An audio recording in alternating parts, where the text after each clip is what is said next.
Lo voy a decir abiertamente y voy a abrir mi corazón. Me caían mal los cristianos. Había predicadores en una esquina con un parlante predicando y yo les tiraba piedras, les insultaba garabatos. ¿Por qué me molestaba tanto escuchar un predicador? Porque sentía el llamado de Dios. Yo sentía lo que el predicador estaba diciendo. Yo sentía que Dios estaba hablando a mi vida. Cuando el predicador decía, hay una oportunidad para ti, Dios es bueno, Dios te está llamando, ven, y esas cosas, yo sentía, algo se movía dentro de mí. Yo decía a mi esposa, yo vengo a esta iglesia, pero que ninguno de estos a mí me diga hermano, porque yo no soy hermano de ninguno de esos tratos con ella. ¿Cuáles eran los tratos que nosotros hacíamos? Que yo le decía, yo te acompaño a eso que tú vas, porque no le decía ni siquiera iglesia, le decía, yo te acompaño a eso que tú vas, pero después yo voy a llegar a hacer lo mío, que era drogarme, juntarme con mi amigo en la esquina. Pero aún así yo sentí algo especial, hasta que el barbero llegó y tomó la cola y me la muestra, hacía una cola más o menos, y mucha gente ha cuestionado y se dice que yo me burlaba en aquel tiempo de Dios, pero yo creo que no creo que fue un coste. Ese era tu proceso. La forma de trabajar de él para conmigo creo que fue suave, creo que fue pausada, creo que fue paso a paso. Ya cerré mis ojos y la alabanza en una de las partes dice, haz de mí lo que tú quieras. Y yo me acuerdo siempre, Gloria a Dios. Que yo le decía al Señor, haz de mí lo que tú quieras. Y cuando uno le dice algo al Señor, Él efectivo, no pierde la oportunidad. Y el Señor dijo, está abriendo tu corazón, de tu boca está saliendo. Nadie te está obligando a decir, haz de mí lo que tú quieras. Yo me lo voy a tomar en serio y voy a hacer contigo lo que tú quieras.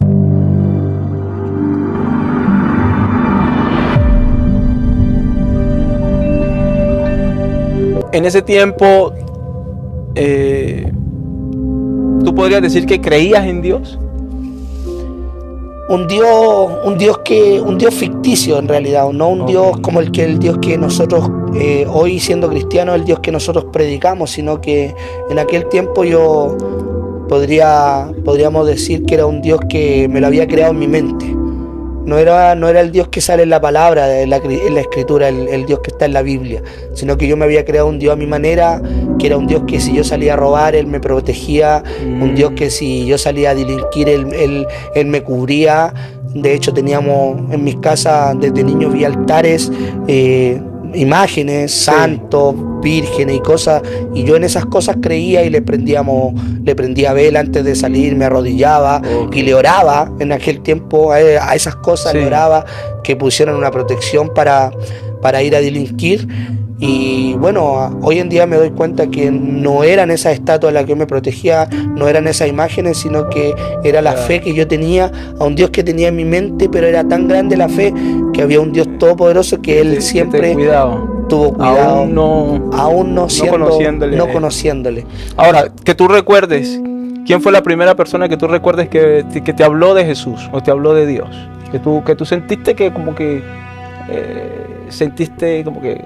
después de lo que me dijo esta persona, de alguna manera me empujó a buscar de Dios. Bueno, yo creo que antes de llegar a la primera persona, cuando tenga uso de razón de la primera persona que me habló del Evangelio, que tengo un recuerdo que Dios desde muy pequeño me estaba llamando, porque antes de que mis padres ellos se separaran, se divorciaran, me dio una enfermedad en mis pies que nunca, hasta el día de hoy, nunca se supo. ¿Qué era? El nombre de la enfermedad, nunca se supo por qué fue ocasionada, nunca. Lo único que sí recuerdo yo, a pesar de que era tan pequeño, recuerdo que en mis pies, en especial el pie derecho, me salieron unas llagas que tenía costras, y al sacar esas costras salían gusanos de eso, un olor horrible, me dolían para caminar y todo el tema. Entonces mis padres, me acuerdo que me compraban un coche y me sacaban a pasear para no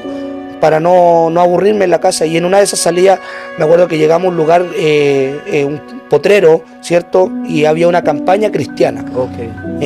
Pero mis padres nunca fueron cristianos, eso tengo que remarcarlo, que mis padres no eran cristianos. Pero aún así, no siendo cristianos, ellos sintieron algo y dijeron, ¿y si vamos a ese lugar? y pasamos a la campaña y está el predicador, no sé, en realidad... No perdemos nada. Claro, y no sé cómo podría llamarlo, porque como no conocía y no sé lo que era, sé que era un ministro del Evangelio y estaba predicando la palabra de Dios, que hoy hablo con estas palabras, y dice, si hay alguien que haya venido con una necesidad, si hay alguien que ha venido con un cáncer, si hay alguien que tiene un hijo enfermo, si ahí empezó a hacer el llamamiento al altar, y mis padres, me recuerdo yo, que se miraron y ¿qué vamos a perder? Sí. Pasemos con el niño adelante y veamos qué pueda pasar. Pasamos adelante y siempre me recuerdo que fuimos 2 personas las que pasamos, que era una señora que a mi mano izquierda se ganó una ancianita que tenía cáncer. Sí. Ella, y estaba yo acá, y era un altar muy alto, y me acuerdo que el predicador puso el pastor, no sé lo que era, puso la mano sobre mí, empezó a declarar sanidad en el nombre del Señor Jesucristo. Nos fuimos. Nosotros pasamos adelante, mis papás, la fe de ellos, pasamos adelante, pero al otro día fue algo automático, ¿no? El Señor, gloria a Dios. Bendito Jesús. El Señor no se hizo esperar en ese momento, y automáticamente habían traído doctores de Estados Unidos, medicamentos de Estados Unidos, pomadas especiales que me habían mandado a hacer para esa enfermedad, y nada había, ni siquiera una mínima sanidad. Pero cuando al otro día pasé a ese altar, automáticamente esas heridas empezaron a sellar. Wow. A sellar. Si yo pudiera levantarme mis pantalones acá y mostrarte, no tengo cicatriz, no tengo una marca de que tuve esa enfermedad, solamente está el testimonio que yo puedo contarlo. Sí. Y creo que desde ahí el Señor ya estaba mostrando trabajando su poder en la vida de mis papás, en mi vida, y creo que de ahí el Señor empezó a llamarme, pero como me involucré en otro sistema, ¿cierto? De hecho, lo voy a decir abiertamente y voy a abrir mi corazón, me caían mal los cristianos. Okay. Lo insultaba, era muy falta de respeto, y lo digo con mucho temor. Lo cuento solamente como testimonio, no para jactarme, sino que lo cuento con mucho temor. Yo veía predicadores en una esquina con un parlante predicando, y yo les tiraba piedra, les insultaba garabatos, y un sinfín de cosas, pero siempre sentía, ¿y por qué me molestaba tanto escuchar un predicador? Porque sentía el llamado de Dios. No eras tú, era lo que estaba dentro de ti. Exactamente. No, y no solamente lo que estaba dentro de mí, sino que yo sentía lo que el predicador estaba diciendo. Yo sentía que Dios estaba hablando a mi vida. Cuando el predicador decía, hay una oportunidad para ti, Dios es bueno, Dios te está llamando, ven. Y esas cosas, yo sentía... Algo se movía dentro de mí. Wow. Y yo decía, ese llamado es para mí. Dios me está buscando, pero yo, eso contrario que yo sentía dentro de mí, yo sentía que estaba la lucha espiritual, la lucha interna que tenía, y ahí era donde me ponía agresivo con los predicadores, con esos hermanos que estaban en la calle predicando. Y bueno, luego de esto pasó, como te digo, volví a la casa de mi mamá, estuve en hospitales psiquiátricos. Nunca las pastillas hicieron nada. Estuve psicólogo, estuve psiquiatra, nunca nada. Siempre lo hacía como para arreglar el camino y volver a mi casa. Hasta que un día ya como que me había repuesto un poco y empecé a salir a fiestas nuevamente, empecé a encontrar amigos. De esto ya no vivía en la Florida, sino que desde la Florida nos habíamos trasladado ya bastante años acá a la comuna de Puente Alto, que es donde ya todavía vivo actualmente. Resides todavía. Y de ahí ya empecé a tener unos amigos mucho más niños que yo, porque como le decía al comienzo de esto, siempre me ha gustado liderar, siempre me ha gustado saber que tengo el control de la situación. Entonces, como busqué niños mucho menores que yo en aquel tiempo tenía 20 años, 23, de 20 a 25, no me recuerdo muy bien. Y los niños eran 15, 17 años. Okay. De hecho, igual seguía con la mentalidad y le enseñé a fumar marihuana, le enseñé a ir a fiestas. Después yo ya compraba la marihuana por su cuenta. Entonces ahí viene y aparece mi futura esposa en aquel tiempo, que es Jimena, que actualmente ya tenemos 18 años juntos. Gloria a Dios. Y ella fue que me empezaba a hablar del Evangelio. Okay. Y yo, la verdad que yo no la escuchaba porque la escuchaba nomás. Para allá iba, o sea, podríamos decir que ella fue tu mayor influencia. Podríamos decirlo que sí, que fue Señor. como el instrumento que Dios usó para acercarme a Él. Gloria a Dios. Y ella de repente me hacía escuchar alabanzas, me recuerdo yo que me dedicaba a alabanzas cristianas, me decía, amor, y yo drogado, alcoholizado, y yo le decía, bueno, ya, y me la dedicaba y yo la escuchaba, pero cuando conversábamos de Dios y escuchaba esa alabanza, como que se me quitaba mi droga que tenía en el cuerpo, como que se me quitaba mi alcohol que tenía en el cuerpo, y como que venía una tranquilidad, como que venía paz en medio de la tormenta. En medio de esa tormenta que yo estaba sintiendo. Me trae a memoria a Saúl cuando David tocaba el arpa, algo así. Ese demonio que lo atormentaba a Saúl y mandaba a buscar a David. Creo que era tal cual, porque siempre me recuerdo, como trae a colación esto, me recuerdo que muchas veces escuchábamos alabanza en el balcón donde vivíamos y ella me abrazaba y yo caía aquí en su pecho y me sentía tan tranquilo. Sé que mi esposa está escuchando por ahí, ojalá que después con esto no se le suban los humos a la cabeza y diga lo tuve para mí. Gloria a Dios. Sino que ella me abrazaba y sentía tranquilidad ahí en ese abrazo. De hecho, muchas veces sentí que no era ella la que me abrazaba y creo hoy en día puedo entender que era Dios que me estaba dando esos abrazos, esas caricias. A través de ella. A través de ella. Y así después empezamos a vivir juntos con Jimena. Empezamos a trabajar, yo tenía un trabajo ya me empecé a alejar me alejó de mis amistades.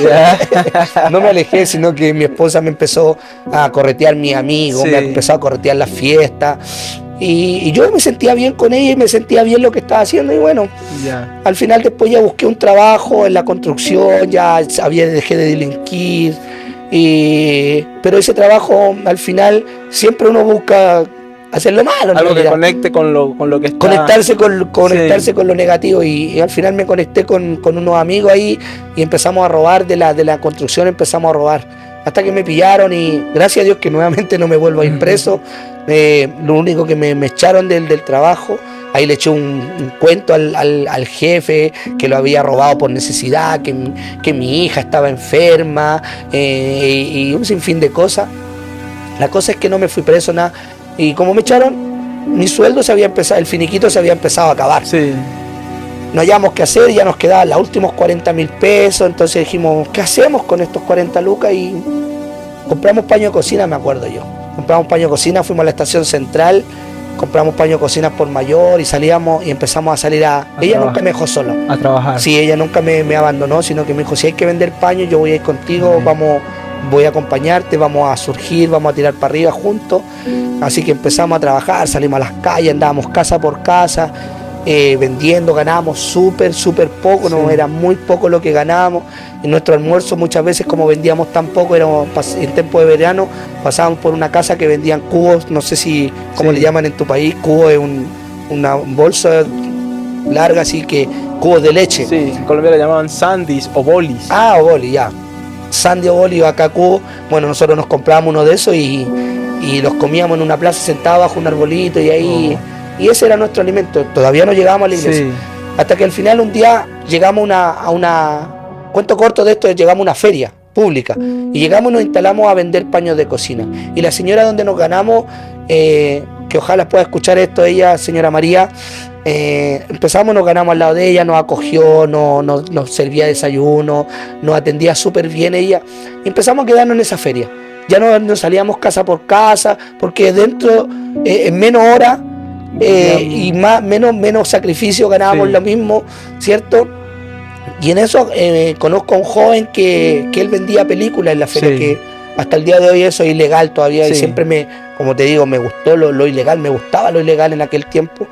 y me enganché con él, empezamos a comprar música secular obviamente, no Sí. cristiana, música del mundo, le compraba a él a un precio y yo la revendía. La revendías. Entonces eso me generó más dinero de que los paños de cocina, entonces los paños quedaron como en segundo plano y ya como siempre nos ha gustado surgir, Sí. ya empezamos a juntar un dinero, compramos un computador, compramos una impresora y ya no compraba, sino que compraba matrices, como Hacías se llama. Tú mismo hacías tus Y exactamente, yo copiaba, ya no compraba una ni dos, sino que copiaba 10, 20, Wow.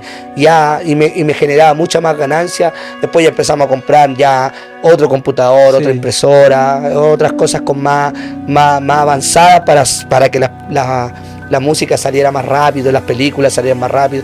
Y empezamos ya vendiendo películas, vendiendo monitos, vendía de todo, de Sí. verdad, no lo voy a ocultar, vendíamos pornografía, vendíamos música secular, Sí. música satánica, un sinfín Lo que saliera. de todo lo que generaba plata yo lo Sí, colocaba sí, en el sí. mantel y vendíamos. En ese tiempo me acuerdo que habían unas películas que se llaman, hasta el día de hoy existen, que son las películas de western, que son de vaqueros. Ya. Y ahí llega la otra persona que ya nos conecta con la iglesia, que es la hermana Esther, que tú también la conoces. Ok, La sí. hermana Esther, ella tenía en aquel tiempo, ella tenía a su papá enfermo, estaba postrado en cama y la Esther lo único que a su papá le gustaba eran las películas de western. Entonces cada día martes nosotros encontrábamos a la hermana Esther, que en ese tiempo era la Esthercita, nomás Sí. la Esther, ¿cierto? Y la Esther empezó a comprarme películas y me encargaba. Entonces todos los días martes me iba y me decía, tráeme 4 películas de western para mi papá. Entonces Ya. yo todos los martes le llevaba 4 películas Sí. diferentes y de a poquito. Y ella fue muy sincera, dice que al comienzo yo le caí muy mal, Oh. porque yo tenía mi pelo largo, tenía un pelo largo así como me gustaba el rap. Sí. Tenía mi pelo largo. ¿también te gustaba el rap Sí, como me yo? gustaba mucho el rap. Tenía aro, usaba gorros para el lado, pantalones Sí. súper anchos. Y mi forma de ser a ella no le gustaba. Sí. Pero aún así, ella se quedaba no solamente comprándonos las películas, sino que ella empezaba a hablar. Y desde el primer día, ella empezó a bombardearnos, digámonos, con el buen sentido de la palabra, del Evangelio. Ok. Que había un Cristo que amaba, que había un Cristo que perdonaba, que había un Cristo que podía restaurar, porque nosotros con Jimena, si teníamos que estar en medio de la feria y algo no nos gustaba, peleábamos ahí. Obviamente nunca nos golpeamos, Sí. pero si teníamos que pelear, insultarnos La en la discusión feria, empezaba en cualquier lugar, sí. era un grupo así como Pimpinela, Sí, sí, así sí, sí, una sí. cosa así. Entonces a la Esther no le gustaba eso y la cosa es que ella empezó a hablarnos del Evangelio, hablarnos cada martes, hasta que llegó un día y ella se atrevió, sin conocernos, se atrevió a invitarnos a su casa. Ya. Los conocí ahí, porque Sí. eso no es, para mí eso no es conocer a una persona. Y nos invitó a su casa a almorzar. Entonces fuimos a su casa, fuimos a almorzar, empezamos. Fue súper grata la visita de la Esther, porque ahí yo conocí familias cristianas, porque la nonita, que es la mamá de la Esther, Sí. cristiana también. Ahí tú te das cuenta que en un hogar cristiano suceden otras cosas Sí, que en un hogar otro ambiente. Sí. otro ambiente, se siente otra atmósfera, hay otro espíritu, Sí. hay una paz que no entiendes No, por qué no. hay esa paz, que a lo mejor la casa se puede estar cayendo a pedazos, pero la paz del Señor. Hay paz en medio de la tormenta. Entonces viene y la Esther empezamos ahí y en uno de sus días, me recuerdo yo que fuimos a su casa, ya empezamos a hacer repetitiva la visita Sí. a la Esther. La Esther me habla de la iglesia de donde ella se congregaba. Sí. Entonces viene yo, nunca, siempre le escuchaba, pero no quería. Ok. Pero la Esther me habla de Gonzalo, que es su sobrino, me parece. Gonzalo en aquel tiempo tenía 10, 11 años, 10, 12 años por ahí creo. Y me habla que Gonzalo toca la batería. Y justo en ese día llega Gonzalo ese día. Y Gonzalo aprovechó esa instancia y y él hablaba con tanta pasión de la batería que él tocaba y era el baterista de la iglesia. Sí, sí. Y me llamó mucho la atención que un niño tan pequeño tuviera ese talento, ese don, Sí. no sé cómo llamarlo, tuviera esa de tocar batería y hablar con tanta pasión. Y eso a mí como que entonces, Conectaste. me conectó. Sí. Entonces él viene y me dice, ¿le gustaría que yo lo invitara a la iglesia para que usted me vea cómo yo toco? Y bueno, le dije yo, y él me enganchó ahí y yo le digo, bueno, vamos a tu iglesia. Gloria. Pero él me dejó atrapado al tiro porque me dice, pero doy la mano. Y yo vengo y le doy la mano y me dice, ya me dio su mano y la palabra vale, cerramos y así que tiene que ir el domingo. Así que fuimos a la iglesia y la verdad que el primer día que fui a la iglesia nunca vi al Gonzalo tocar la batería. Oh. ¿Por qué? Porque se ganaba detrás de una cortina que no permitía que él se viera, no porque no tocó ni nada, sino que solamente porque lo ganaron como para atrás y nunca lo vi. Nunca se veía. Pero ese día yo sentí algo especial, Okay. a pesar que yo iba con una no disposición, porque yo le decía a mi esposa, yo vengo a esta iglesia, pero que ninguno de estos a mí me diga hermano, porque yo no soy hermano de ninguno de estos. Así yo me expresaba de los cristianos Sí, en aquel sí, forma tiempo. despectiva. Que ninguno me diga hermano, porque yo no soy hermano de ninguno de estos. Okay. Pero aún así yo sentí algo especial. Como te digo, yo tenía el pelo súper largo, 8 años que no me cortaba el pelo. Sí. Pero escucho una predicación y en una de las partes de las predicaciones yo escucho que el hombre para ser, dice que debe cortarse el cabello para ser honroso ante los ojos del Señor.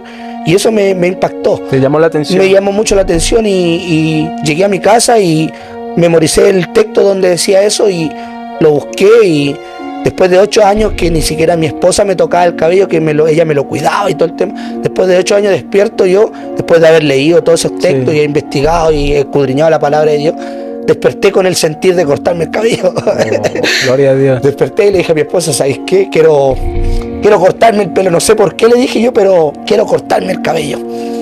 Y mi esposa me dijo, ¿de verdad? ¿Tú estás seguro? ¿Tú estás seguro? Me dijo, ¿hay plata? Me dice, hay inversión porque comprábamos champú caro, aceite y cosas. ¿Tú estás seguro? Me decía, no sé por qué quiero hacerlo, le dije yo, pero quiero hacerlo.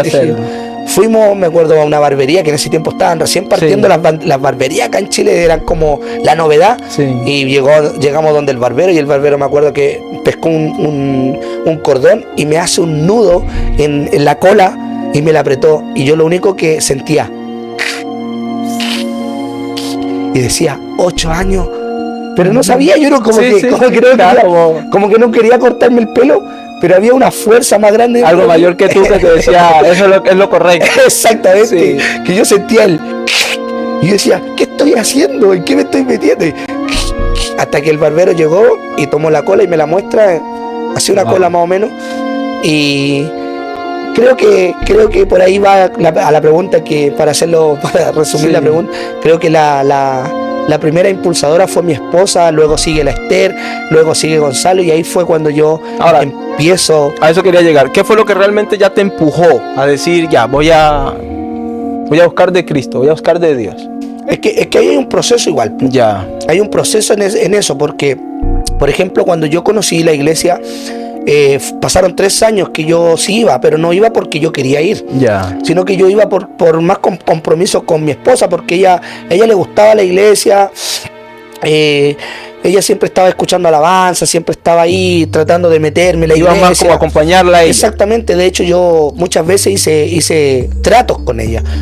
¿Cuáles eran los tratos que nosotros hacíamos? Que yo le decía, yo te acompaño a eso que tú vas, porque no le decía ni siquiera iglesia, le decía, yo te acompaño a eso que tú vas, pero después yo voy a llegar a hacer lo mío, que era drogarme, juntarme con mi amigo en la esquina. Entonces fueron un proceso de 3 años que yo estuve así, que muchas veces para algunas personas en aquel tiempo, y me lo han dicho, y creo que me lo van a seguir diciendo, espero que los que lo van a ver este video nunca lo digan, porque el Señor con cada persona tiene un trato diferente. Sí, eso sí es así. Y muchas personas me decían que yo en aquel tiempo me burlaba de Dios. Ya. Pero ¿por qué? Porque yo iba a la iglesia y habían cultos que eran cultos muy lindos. Yo sentía algo especial, sentía la presencia del Señor, de repente lloraba. Habían otros cultos que me amurraba y estaba ahí, que no quería nada. Y la gente, y habían veces que yo llegaba de los cultos y llegaba a drogarme, como te digo, como te cuento. Llegaba a drogarme, a alcoholizarme, a seguir en mi vida, que era vida normal en aquel tiempo. Entonces gente ha cuestionado y se dice que yo me burlaba en aquel tiempo de Dios, pero yo creo que no. No creo que fue un coste. Ese era tu proceso, era la manera con la que Dios estaba trabajando. Exactamente. ¿Por qué? Porque sabemos que tenemos un Dios omnisciente, que Él todo lo sabe, que para Él no hay nada oculto. Y creo que la forma de trabajar de Él para conmigo, creo que fue suave. Creo que fue pausada, creo que fue paso a paso. Sí. Lentito, lentito, Sí, sí, sí. lentito. Porque yo creo que si el Señor lo hubiese hecho todo así, ¡pum!, te cambio, creo que hoy no estaría siendo No cristiano, estaría- creo yo. Claro, sí. Pero el Señor fue paso a paso. Y eso fueron 3 años que yo estuve así. Pero siempre me recuerdo que la primera vez que yo sentí al Señor así, pero sentí algo que yo no sabía lo que era, ni siquiera fue con una predicación, ni siquiera fue con un texto bíblico, sino que la primera vez que yo sentí al Señor fue con una alabanza que se llama En Totalidad a Ti. Ok. Esa alabanza, yo cerré mi ojo, me acuerdo ese día cerré mis ojos y la alabanza en una de las partes dice, haz de mí lo que tú quieras. Y yo me acuerdo siempre, Gloria a Dios. que yo le decía al Señor, haz de mí lo que tú quieras. Y cuando uno le dice algo al Señor, Él Efectivo. no pierde la oportunidad. Y yo me acuerdo que cerré mis ojos y lloraba, pero no entendía como Lo que ahora. estaba Quiero llorar, sucediendo. pero entiendo, Sí, ahora sí. entiendo por qué. Sé que es el Señor que toca Gloria al nuestra vida. Señor. Pero ese día cuando sonaba esa alabanza yo cerraba mi ojo y yo le decía, Señor, haz de mí, y lo cantaba con tanta pasión, haz de mí lo que tú quieras, haz de mí lo que tú quieras. O sea, podríamos decir que esa fue la frase con la que tú le entregaste de lleno ya tu corazón al Señor. Creo que esa fue la frase Gloria a Dios. que abrió el corazón al Señor cuando le decía, haz de mí lo que tú quieras. Y el Señor dijo, ¿está abriendo tu corazón? De tu boca está saliendo. Nadie te está obligando Sí, sí. a decir, haz de mí lo que tú quieras. Yo me lo voy a tomar en serio y voy a hacer contigo lo que tú yo quieras. quiera. Y así, Si este contenido ha bendecido tu vida, háznoslo saber en la caja de comentarios, compártelo en tus redes sociales y suscríbete para que te llegue más contenido como este. Shalom.